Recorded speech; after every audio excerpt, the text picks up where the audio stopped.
of the Sin City Sports Show presented by Sports Radio. Your direct feed for all that is sports. I'm your host, Cale Henderson. We're back at it. Vegas, as always, is popping in sports. Vegas, as always, is the betting favorite. Vegas is the betting favorite. Let's be real. They are what we need right now. Vegas. I need to take a trip down there and gamble away all of my frustrations. I'm better off probably spending my money at the casino than, spending my money on Raiders gear right now, that's for sure.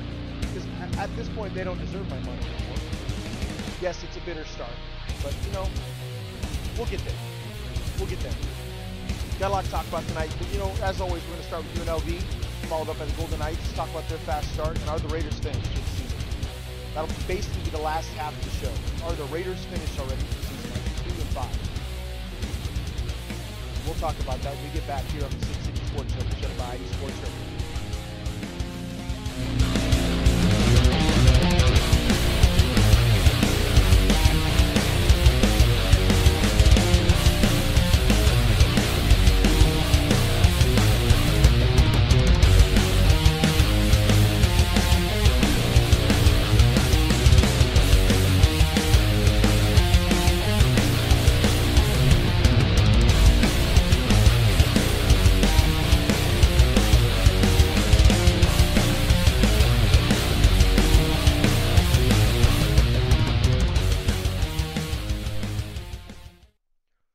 Welcome back, folks. Welcome back to another Tuesday evening edition of the Sin City Sports Show, presented by Sports Radio, your direct feed for all that is sports. I'm your host, Cale Henderson. You guys can get at us on our Twitter forums, at SinCity_IESR. You can get at me on my personal, at Cale_Henderson, where we talk about all things Vegas sports. Honestly, anything you want to talk about. Video games, all that jazz on my personal. But on the Sin City Sports page, yeah, we're all about Vegas sports. We're all about what Vegas sports is surrounded by, divisional, anything and everything, hot news, hot takes, please.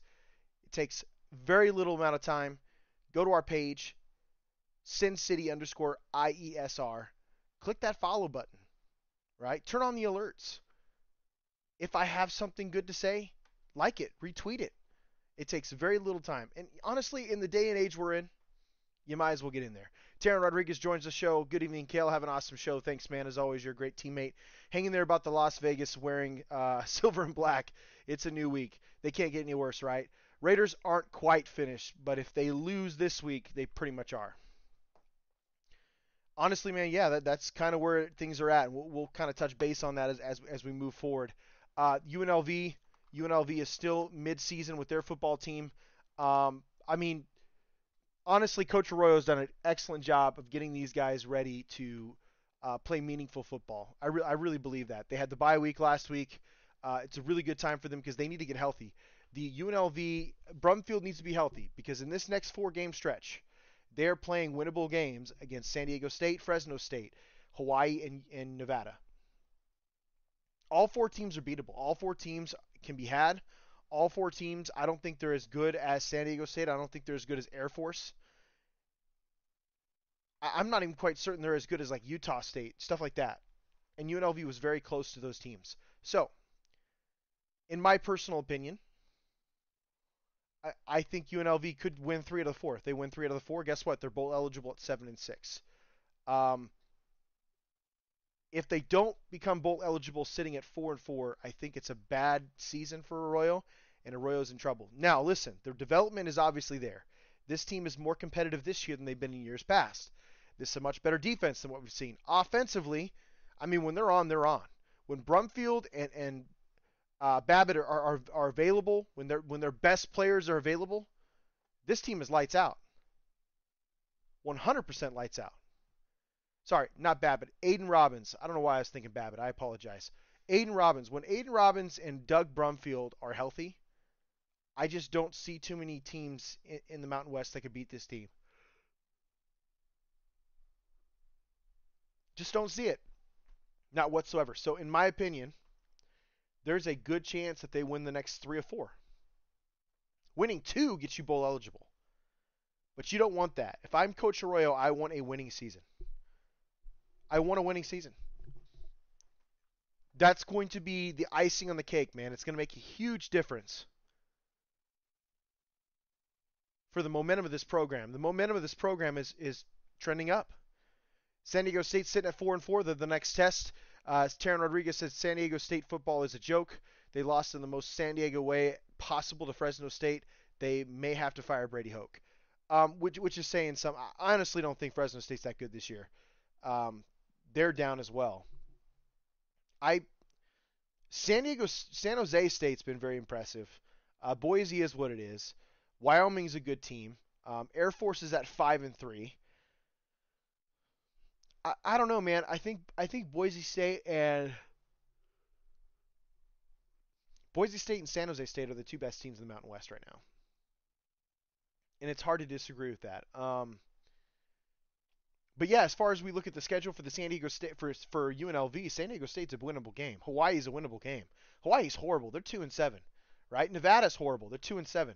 Those are the last two games of the schedule. You could lose the next two. You could lose the next two games and win the following two. You're 6-6 again, bowl eligible. But if I'm Coach Arroyo, I am aiming for that 7-4, 7-5 type season. Truly, I think that's huge because you're guaranteed a winning season. You're almost guaranteed a bowl game if you're attractive enough, and I think they would be. They're a Vegas team. The way I look at it is this, man. If you're Coach Arroyo, you need a 7-5 season minimum. You get a 7-5 season, you win your bowl game, you go 8-5, momentum, huge momentum for a program that's trying to grow, and you have all the facilities. I just don't see a team when I look at this. Maybe Utah State, maybe Fresno. I don't know. Boise State, like those might be the only three teams that might have better facilities than you. UNLV has brand new $40 million football facility just for football. On top of that, they have an epic locker room in their own little wing at Allegiant Stadium. They play the Death Star.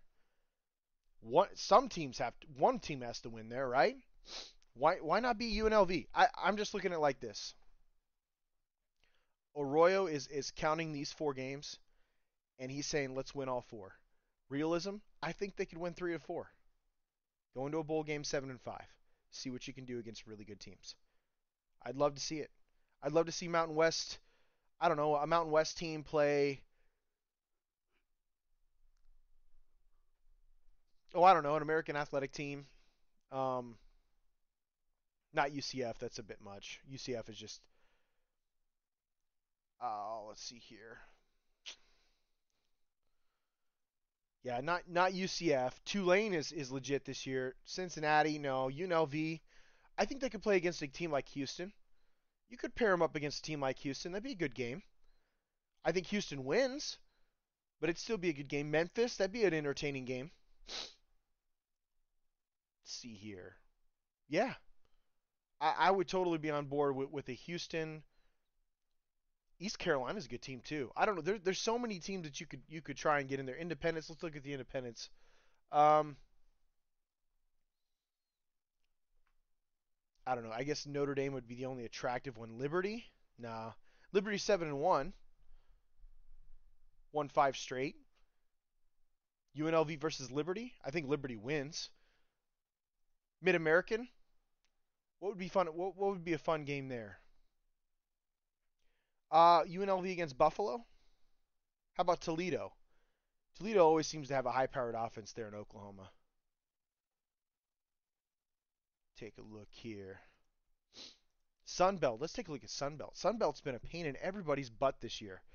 Oh, I don't know. Troy, South Alabama, Southern Miss. Those would all be good games to watch against UNLV. Especially with those offenses the way they are. They spread them out. They go after it. Georgia Southern would be a good matchup. I watched Georgia Southern come to Nebraska and beat UNL. So that'd be an interesting game to watch. Clay Helton's killing it out there. I think Coastal. I think Coastal is a bit much of a team. They're a good team. James Madison might be a bit much. App State is definitely too much. Two of their three losses are from Power Five programs, which they were really competitive in, by the way, and they beat A&M. I don't know. I personally think that UNLV could stack up pretty well against most teams in these Power Five conferences. with the exception of the very top teams. Yeah, absolutely. I think that could be a fun game to watch. Tulane is crazy. I have no idea how Tulane keeps it going every year. They're in New Orleans. I get that. That's probably a really attractive place to go.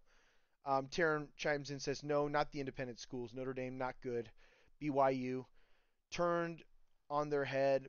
Alabama State is solid. Right. I'm looking at like Alabama State or maybe even Georgia Southern, a team that beat a UNL team, University of Nebraska in Lincoln.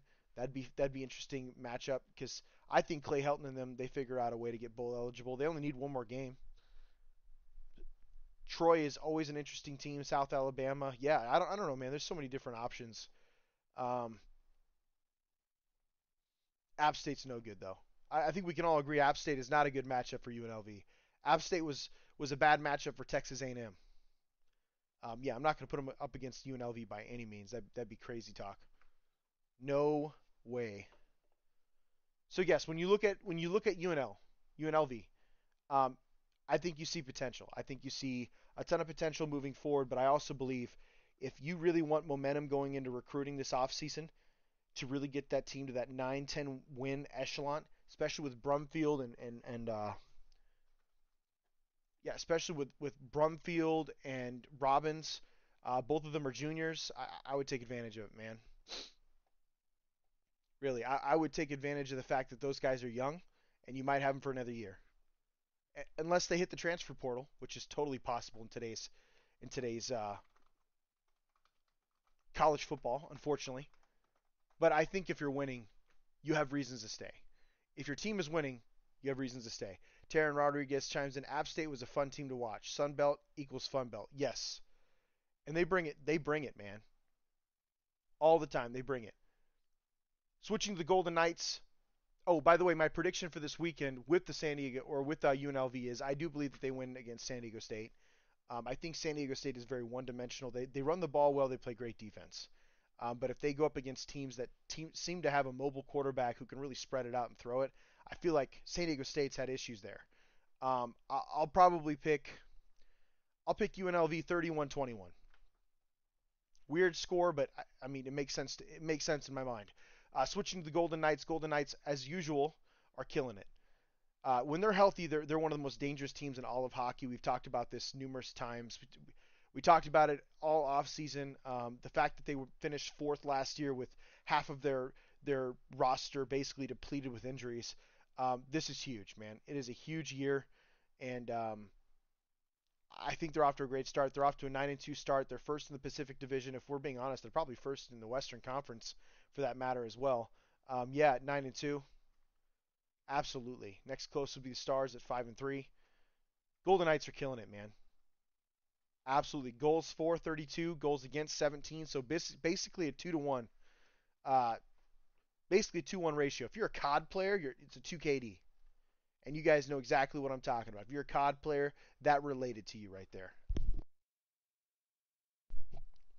Knights have won 8 out of the last 10. They've won 4 straight. They're a hell of a team, man. Really, really good, really good hockey team.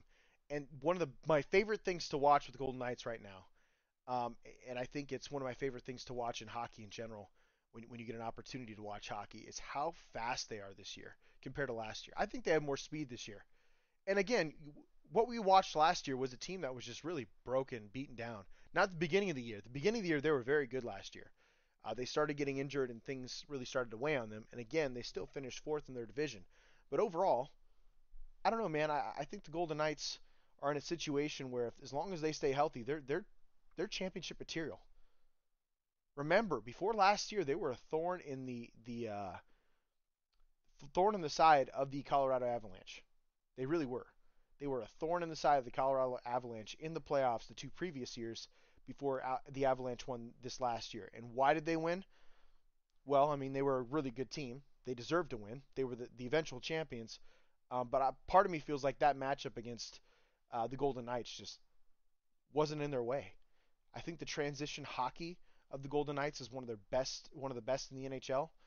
They're great at creating turnovers, and when they get turnovers, they're great at scoring on transition. Like legitimately taking the stretch of the ice, passing it around.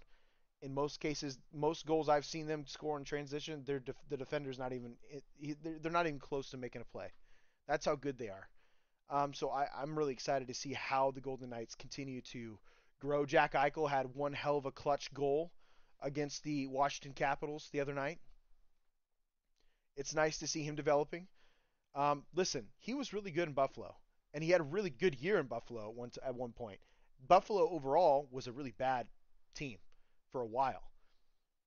I can't fully blame the Buffalo. I can't fully blame Jack Eichel for what happened in Buffalo by any means. Again, what we've seen, and we're going to talk about it later, bad franchises make bad decisions, right? It's a cyclical thing. I think Buffalo was the same way. The Sabres were the same way. I don't think they developed Jack Eichel well enough. I don't think they put enough resources in to develop Jack Eichel. They were relevant for a couple of years, but overall, I just think he was misused. In Vegas, he's not the main guy, but he's playing like one right now. He's having a hell of a season to start. Jack Eichel is showing maturity, and he's doing an excellent job by a really good captain in Mark Stone. Mark Stone's kicking ass. He really is. I think Mark Stone is one of the most underrated players out there. Phil Kessel just got the Iron Man award the other day.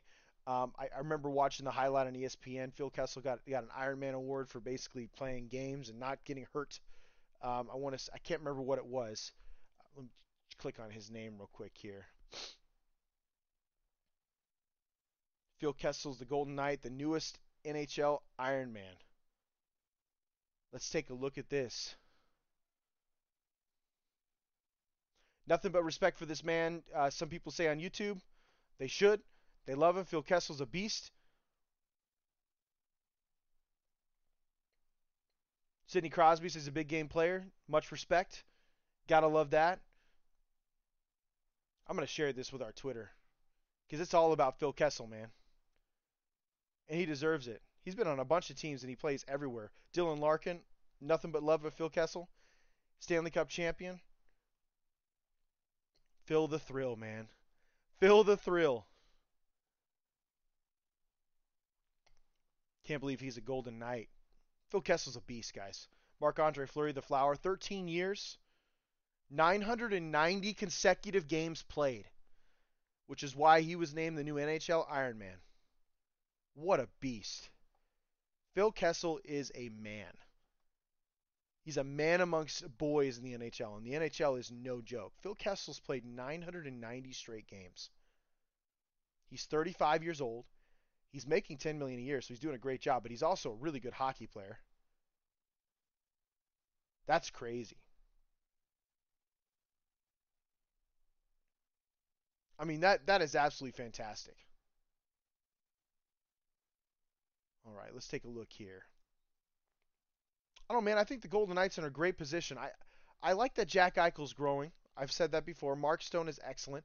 William Karlsson's a name we're not talking about enough. Jonathan Marchessault, excellent player. Riley Smith, dude, I think this roster's stacked. If all they got to do is stay healthy, they'll be fine. Fine. Shea Theodore, former Duck. Glad to see a Duck is winning. Hasn't happened in a while. Taryn chimes in. Golden Knights should be a true playoff contender, 100%. As long as they stay healthy, they're a favorite. Honestly, they're one of the favorites in the NHL. The Ducks are definitely in that category of bad franchises that make bad decisions. Sorry to say, Kel. You know what, man? I'm a Ducks fan. I think anybody that's followed me here at IE Sports Radio understands that, especially back when I ran the neutral zone. Um, I when the beginning in the beginning, I'll say it like this, and I know this kind of goes off topic because we're a Vegas show. At the beginning of the neutral zone, the Ducks were at their height, man. I think they were just about to leave their prime, but they were kicking ass, man, and taking names. And they were really close to winning President's Trophies those first 2 years I was the neutral zone host, man. We had nothing but great things to talk about. Captain Duck Getzloff, Corey Perry, one of the best screen goal scorers you'd ever seen, honestly. He was super talented. I think Ryan Getzloff and Corey Perry will end up being first ballot Hall of Famers for the NHL. I just don't see any other way around that. Um, you saw a young John Gibson who was starting to come into his own. Even though he wasn't the starter, he still did an excellent job. Man, I don't know. Those 7 game stretches with the Chicago Blackhawks were absolutely heartbreaking.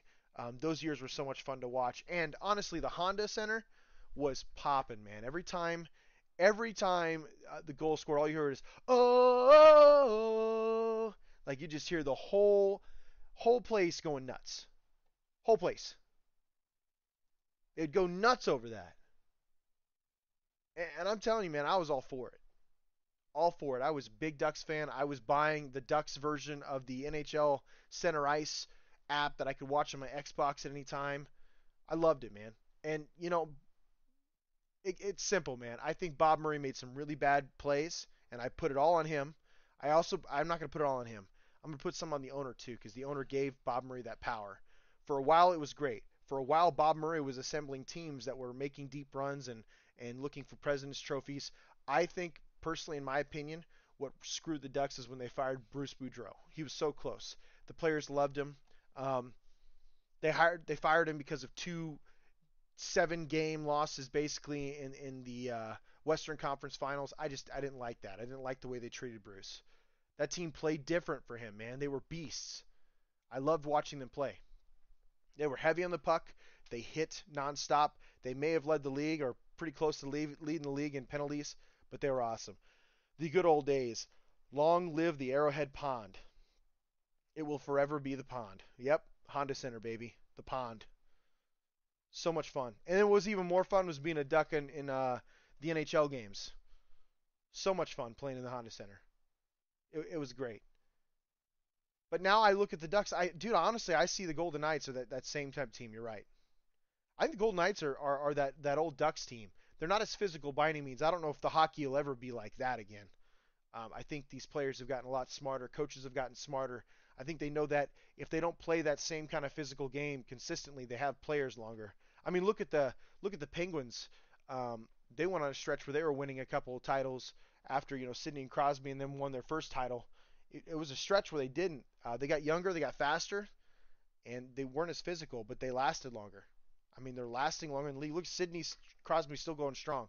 I think that's exactly what the NHL is doing now, and I like to watch it. I like to see it. NHL is probably the most underrated sport to watch. Period. Most underrated sport. And Golden Knights, telling you guys, give it a shot. Give it a shot. Watch them play hockey.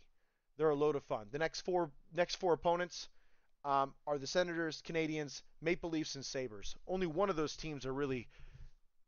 I think only one of those teams are truly a competitive team compared to the Golden Knights. That'd be the Maple Leafs, and even they seem to be down a little bit. I think Austin Matthews is dealing with some minor injuries.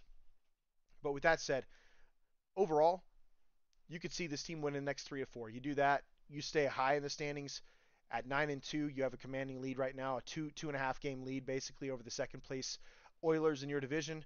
And then everybody else is behind them, and I don't know if it's even close, man.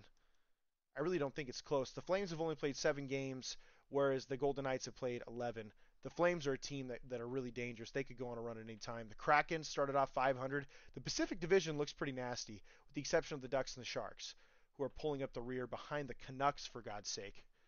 Ooh, that's embarrassing. That's tough.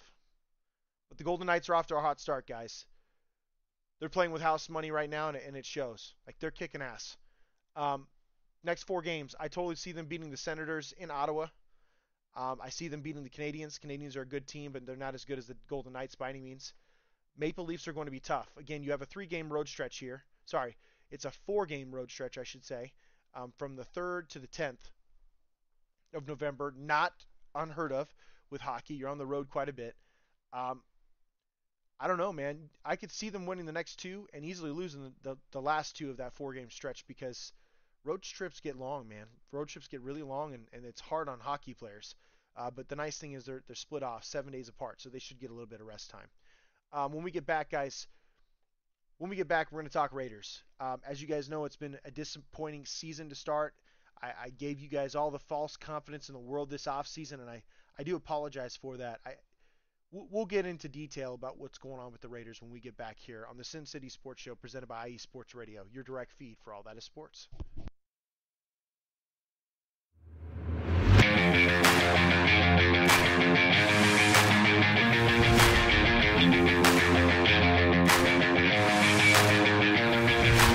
What's happening, sports fans? Are you a fan of Southern California sports? Are you looking for a show hotter than a hot summer day in California? Then look no further than the SoCal Supreme Sports Show, where I talk about all things Southern California sports. That's right, all sports teams from Southern California.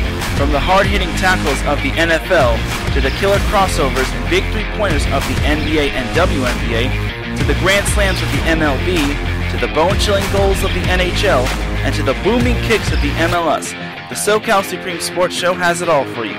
Oh, and let us not forget about the college sports as well.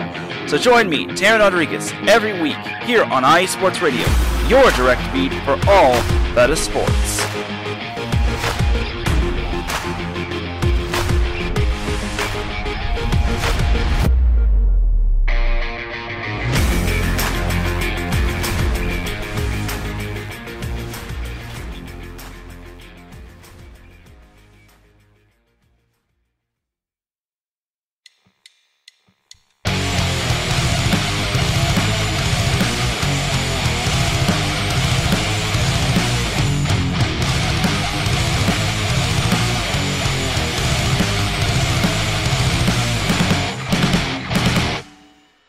College football, and do you want to hear a college football show dedicated to all that is college football, including junior college in the CCCAA and in the NJCAA, the NAIA, and the NCAA, including Division III, Division II, Division I AA in the FCS, and Division I A in the FBS? Well then look no further.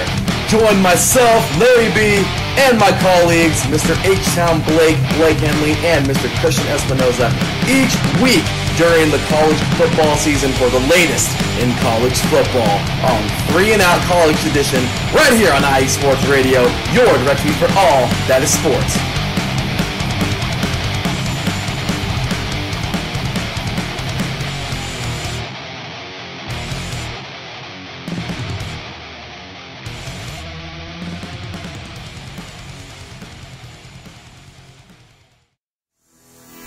Sports fans, do you like teams that are tough, cities that are tougher, and fan bases that are passionate about their teams?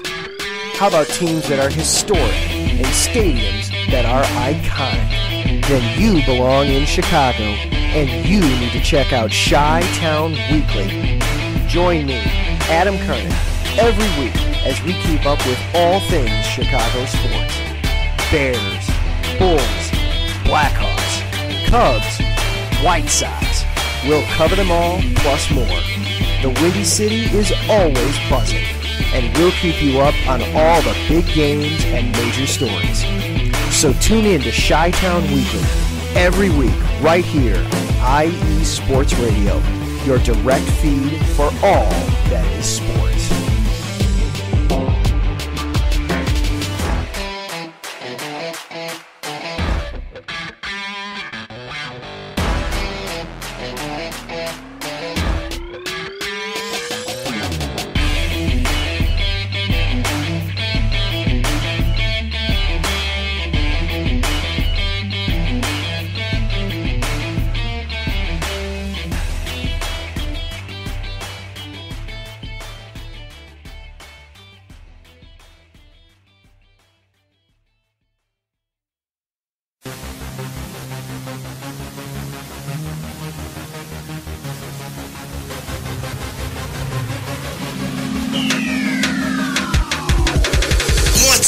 Everybody, this is Taryn Rodriguez. Are you a fan of volleyball? Are you a fan of Thunder Spikes? Then I have the show for you, Set Point, where I cover NCAA men's and women's volleyball, high school boys and girls volleyball, beach volleyball, and even professional volleyball. Catch the action every week here on IE Sports Radio, your direct feed for all that is sports.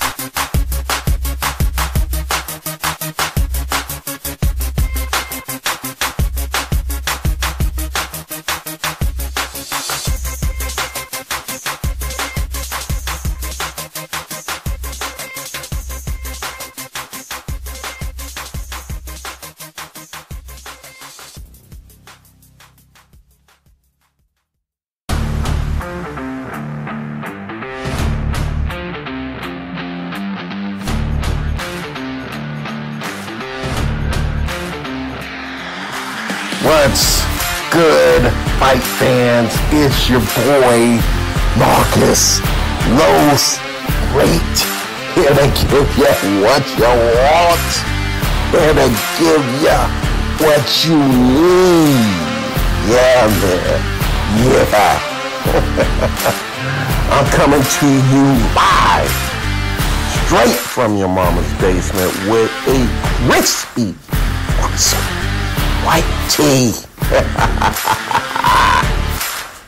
They're coming to you live every Tuesday at 10 p.m. Eastern Standard Time. Powered by IE Sports Radio, your direct feed for all that is sports.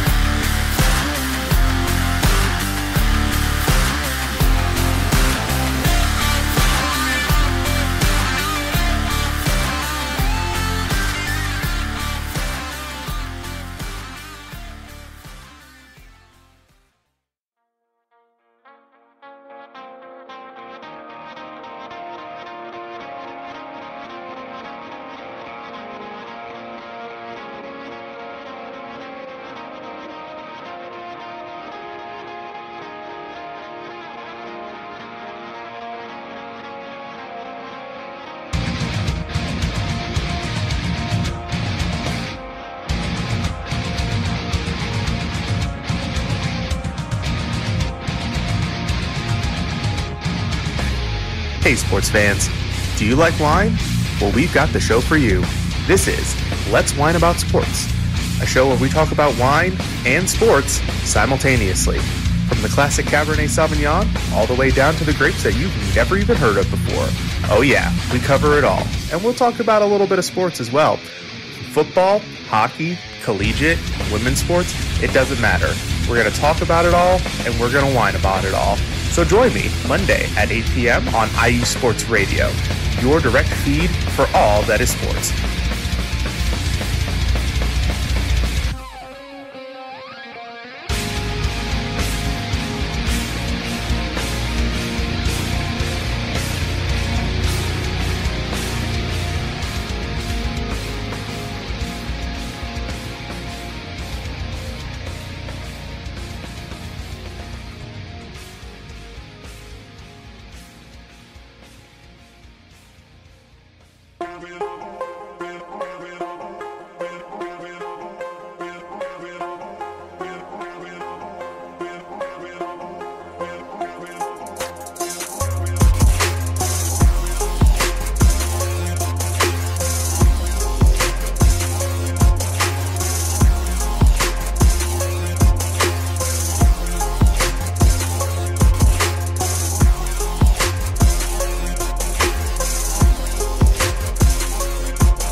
To another Tuesday evening edition of the Sin City Sports Show, presented by IE Sports Radio, your direct feed for all that is sports. I'm your host, Cal Henderson, and this is IE Vegas, folks.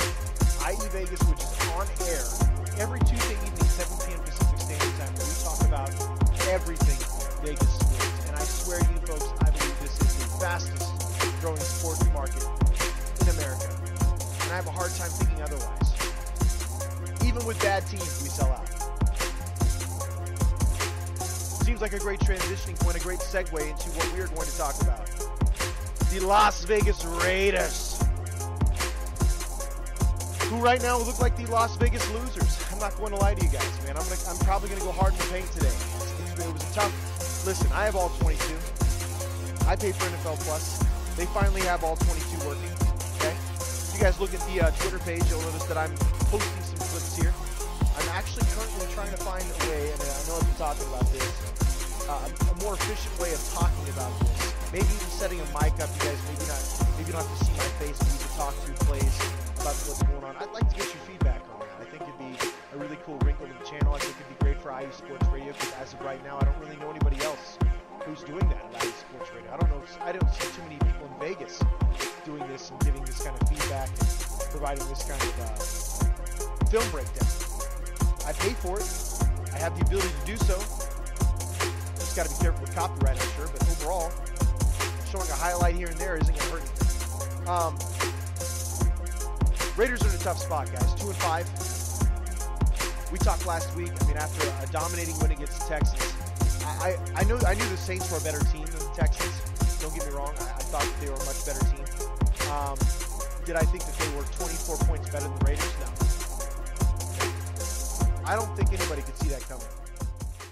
It's rough. It's really rough to talk about, man. It's inexcusable in a lot of ways. The Saints are not a very good team. They haven't been very good on offense. They have not been very good on defense. They're actually one of the worst in the league defensively, which is crazy because before that, the last 5 years, they've been a top 10 defense, maybe a top 5 defense the Saints have. Awful. And we're only able to talk about it because we have this great platform called IE Sports Radio, your direct feed for all that is sports. For the last 8 years, IE Sports Radio has been bringing you amazing content ranging from interviewing legendary athletes to building tailor-made shows dedicated to all major sports cities around the country. All the while, we've continued to be by the fans, for the fans, and with your help, we are ready to take the next step. When you go to our website, iesportsradio.com, you'll see our Patreon link with 5 different tiers.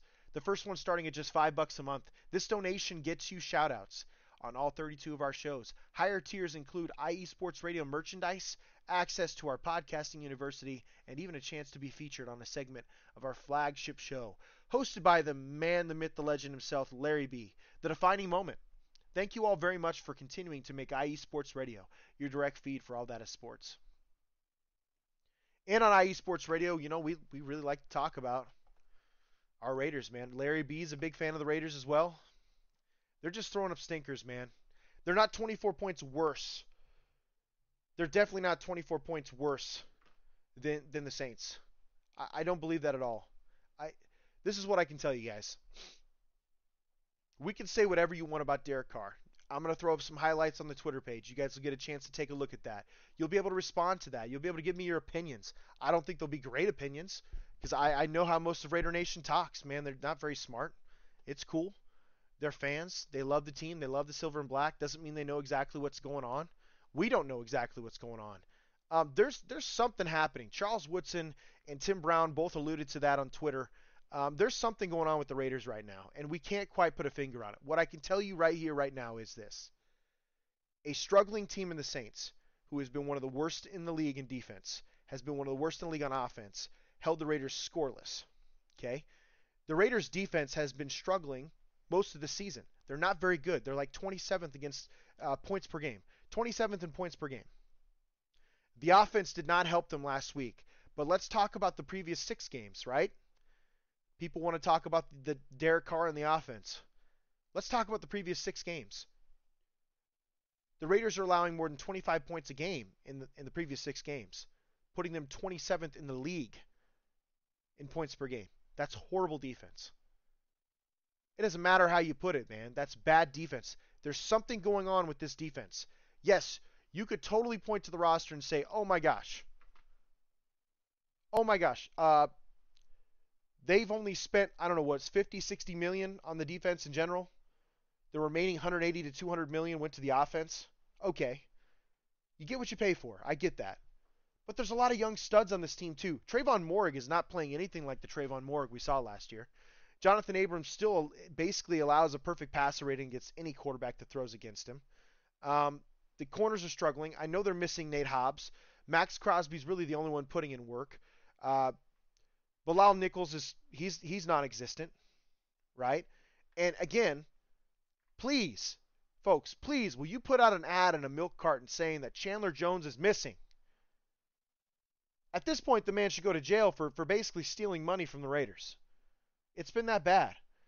With the exception of 2 or 3 plays this season against the Chiefs, Orlando Brown, who's a really good tackle in this league, big, brutish tackle, Chandler Jones has been gone, man. He's been missing. He hasn't done anything. He has not done anything to earn that $17 million paycheck. Now, this year, it's not $17 million, right? Because of bonuses and all that other stuff.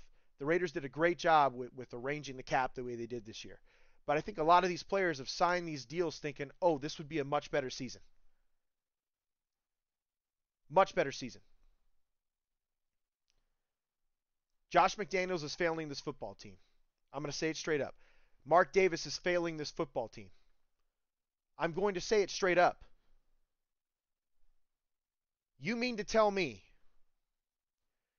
that a team, yes, I get Darren Waller is gone, but a team who currently has the 6th rated run blocking offensive line, 6th rated in the NFL, they've improved dramatically in that front.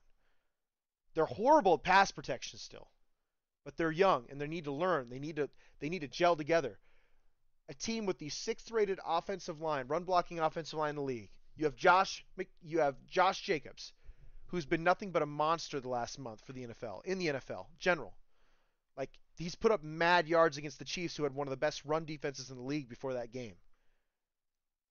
Josh Jacobs was killed at over 600 yards in that stretch, right? In a 3-4 game stretch, over 600 yards. You have the 6th rated offensive line. Run blocking. Josh Jacobs. I get no Darren Waller. Devontae Adams. Hunter Renfrow. And this football team put up no points yesterday. The genius mastermind offensive guy who's been a top 10 offensive play caller for the last 20 years for the New England Patriots put up 0 points yesterday. Called a game for 0 points.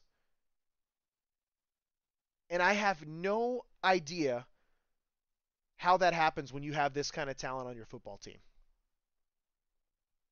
Yes, Devontae's getting doubled. There's no way Mac Hollins and Hunter Renfrow are getting doubled too. There's no way that they are not rolling a too high safety, which means you can run the ball.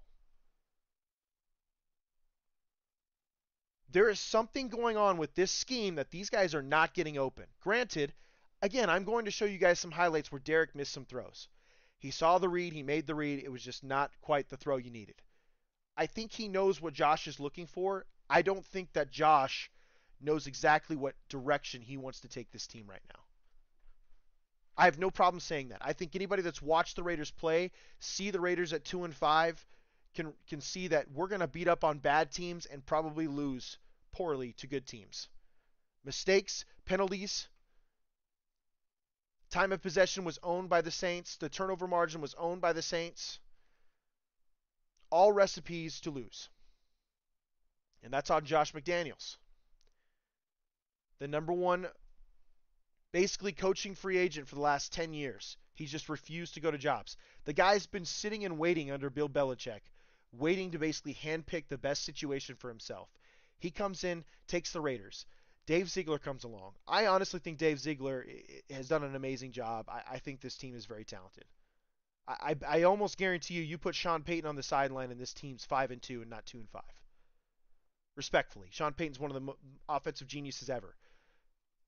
Josh McDaniels should not have a job right now. No play caller in this league with these kinds of weapons. Again, I repeat, the 6th ranked run blocking offensive line. Josh Jacobs, who's basically one of the top 5 backs in the NFL right now. You have the number 1 receiver in Devontae Adams in the NFL. You have Hunter Renfrow, one of the better slots in the NFL. Yes, Darren Waller's been missing, but you also have a Mac Hollins who has more than 400 yards receiving in the season already, and he's basically the number 4 guy in your offense. And you put up no points against a struggling New Orleans defense. Dennis Allen outcoached Josh McDaniels yesterday. Dennis Allen put 5 guys on the line of scrimmage. Dennis Allen controlled the line of scrimmage. He was very methodical with his run blitzes. He was very methodical with his pass rush. The Raiders' offensive line couldn't protect very well. I know you got guys out there like Sanjeet and all that want to say that the offensive line played well. No, they didn't. As a matter of fact, PFF had them one of their worst grades this season. Derek Carr had little to no time. Did he make great decisions? No. I get that. He didn't look like the Derek Carr we've seen. The one that's been growing and looking more and more comfortable. I could say this. I think this scheme right now does not even look like the same scheme that Josh McDaniels brought over from New England that was working very well for the last 20 years. The Eckhart system, I'm just not seeing it, man. I see a very, very well run efficient team, which is what they need from a recipe perspective. But the play action passes right now are garbage, and they're telegraphed. And what you're seeing from defenses when you watch the All-22 is they know what's coming. They know the Raiders are going to go in max protection. They know that they're going to run 3 routes and 7 guys are going to block. And in the NFL, that is ridiculous. That can't be something you do more than a couple times per game in the NFL. You need 4 route runners. You need to be spreading defenses apart, making linebackers run, creating mismatches, and Josh McDaniels is not doing that. I know I sound salty. I've been a Raiders fan since '97. I've been a Raiders fan since Charles Woodson put on a Raiders jersey, since we saw Chucky on the sideline for the first time. It means something to me. It was one of the few things I had in common with my dad growing up. Man went on deployments. Great man. Love him to death. He's one of my best friends now. But I'm telling you right here, you IE Sports Radio, your IE Vegas listeners, the Raiders mean a lot to me because it was something sentimental to me. And I want to see them succeed. I bleed silver and black, man. I went to a high school that had silver and black jerseys. I should say black and silver. Black was primarily the color. The Raiders are a shit show right now, and it's because of Josh McDaniels. His coaching staff in 3 games this year, 3 losses. The Titans, the Chiefs, and now the Saints. In 3 of those 5 losses, the Raiders were outcoached.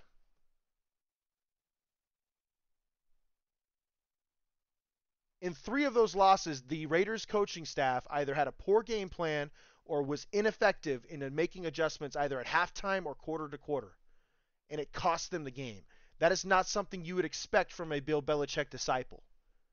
That is not something you would expect from a coach that was one of the top 10 play callers the last 20 years who has 6 Super Bowl rings. This offense is anemic. It's predictable. It makes no sense at all. And it's making Derek Carr look much worse than what he is. There's something from a comfortability standpoint that he is not great at right now. I believe they need to go more 4 or 5 wide, spread it out. You can run power out of the spread. I'm not against this 1-back, 2-back run game that they got going on. I just don't think that you need to be doing it 90% of games. That is my opinion.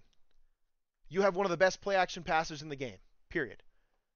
You have one of the best receivers we've ever seen play the game, period. Your tight end, yes, is not there, but a slot receiver, very good. Matt Collins is playing well, and a very, very good running back. You spent a 3rd-round pick on Zamir White, running back out of Georgia. And he's been almost non-existent as well. Again, a lot of facets are not working out very well right now. The DBs look lost. The linebackers, they don't seem to be doing a very good job of running in space. Denzel Perryman has a ton of heart, but even he's missing tackles. The interior defensive line has no spine. And you traded away Jonathan Hankins. I don't know what to tell you folks, man. And as far as I know, today was the trade deadline. And the Raiders have made no moves. They haven't sold anybody. They haven't bought anybody. I personally think Josh McDaniels and Dave Ziegler have no idea what to do. And after yesterday's embarrassing loss, we have now heard yet again that Mark Davis has had a sit down with Josh McDaniels that lasted a long time.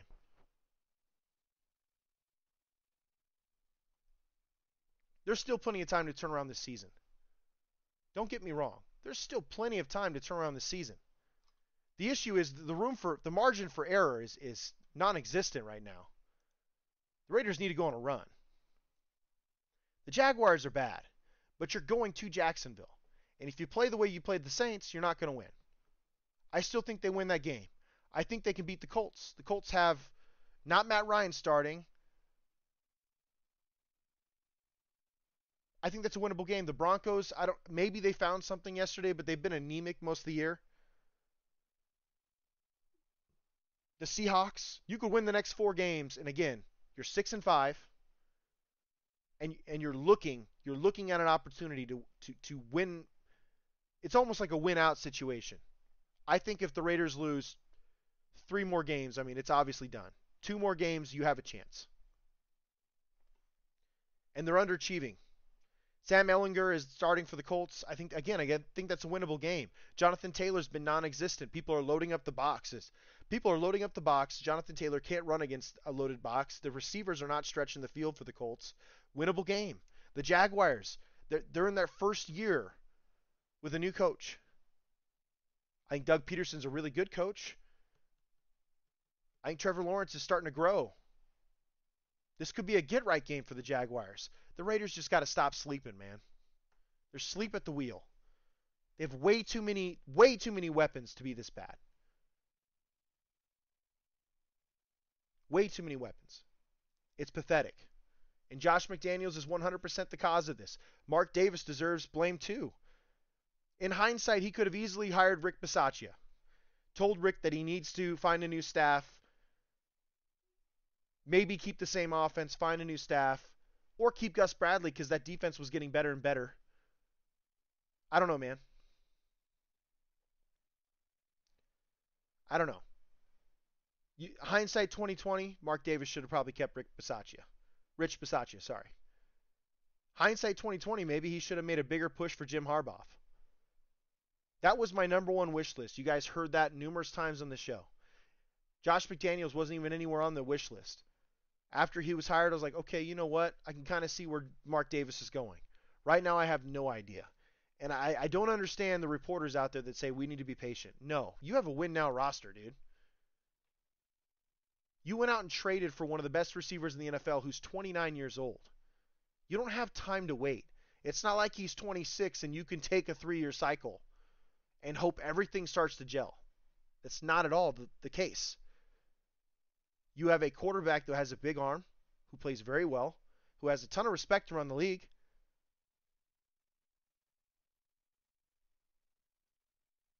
Taryn Rodriguez says, how could people blame Derek Carr when the defense has been underperforming? How long until Darren Waller's back? First question, Derek Carr is underperforming as well. Okay? But I also think it's a new scheme. It looked rough for Derek Carr in 2018 under John Gruden. In 2019, he got better.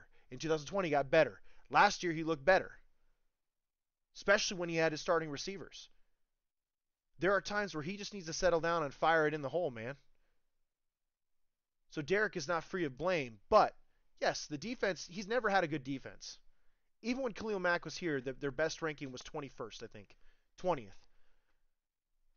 He's never had a top 10 defense. With all of the number one draft picks, top 10 draft picks that the Raiders have had basically since Derek Carr's been there. I think it's been 2 or 3.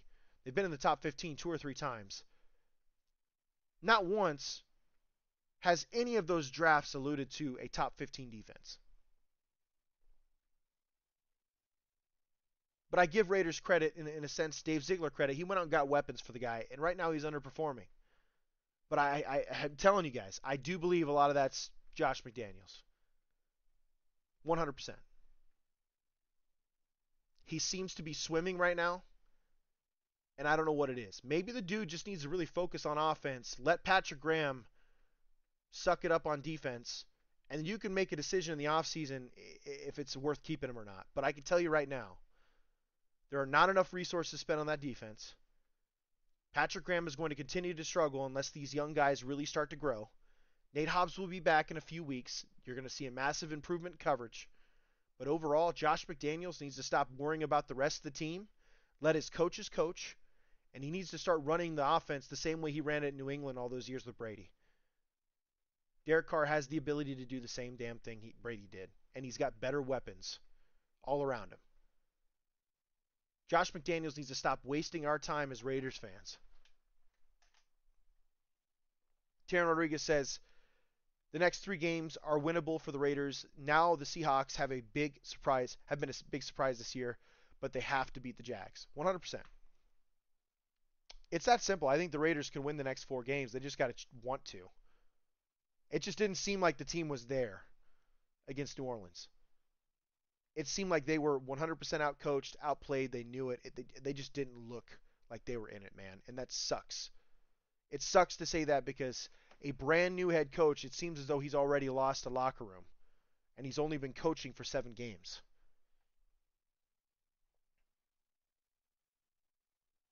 The recipe for success in this team is simple. You need to be efficient in the run game, set up play action, move the sticks, score touchdowns. Okay? And it's very doable with all these players. You can add variety to the run game. It doesn't need to be in two back all the time. It doesn't necessarily need to be single back. It doesn't necessarily have to be out of shotgun. You could run power out of shotgun for F's sake. You could run double tight end out of shotgun. Use one of them as a wing. Pull him. Let the tackles fill those areas, fill for those pullers. We did that on my youth team. It was one of our most effective plays, man. Instead of pulling a guard and a tackle, we pulled a guard and a tight end. Or a tight end that we used as a wing, because I don't really like traditional tight ends. And it worked, dude. I had a more athletic guy getting upfield and finding somebody, while the guard kicked out the end. These are simple things that can easily be installed by Josh McDaniels. I just don't know what's going on with his ego right now, man. I really don't know. It's a lot to unpack, guys. But keep an eye on our Twitter. I'm going to be looking at film throughout the week, posting highlights, giving you guys ideas of what's happening, I feel like I'm going to be asking the right questions. Maybe not, but I feel like I will. It's where has Josh McDaniels been? Where's Chandler Jones been? What's going on with our scheme? Is it a fit for our players? Are we forcing something? Something coaches should really be able to do is fit their scheme to their players. If not, you make the adjustments to make it more efficient. Right now, I blame these last 3 losses. I 100% blame them on Josh McDaniels and his coaching staff. Because Dennis Allen, Andy Reid, Mike Vrabel, they've all outcoached Josh McDaniels in advice. And you shouldn't expect that, because Josh McDaniels, with the exception of Andy Reid, has more experience than those other 2 coaches. Sad. It's frustrating to be a Raiders fan right now, and I hope things get better. Again, a 4-game stretch. We're going to talk about it next week. Same time, Tuesday evening, 7 p.m. Pacific Standard Time. This is IE Vegas, the Sin City Sports Show, presented by IE Sports Radio, your direct feed for all that is sports. I'm your host, Cale Henderson. You guys can get at us on our Twitter forums at SinCity_IESR, where we'll be posting vids from the All-22. You can get at me on my personal, well, I always have my opinion. At the end of the day, guys, it's all love, peace, and air.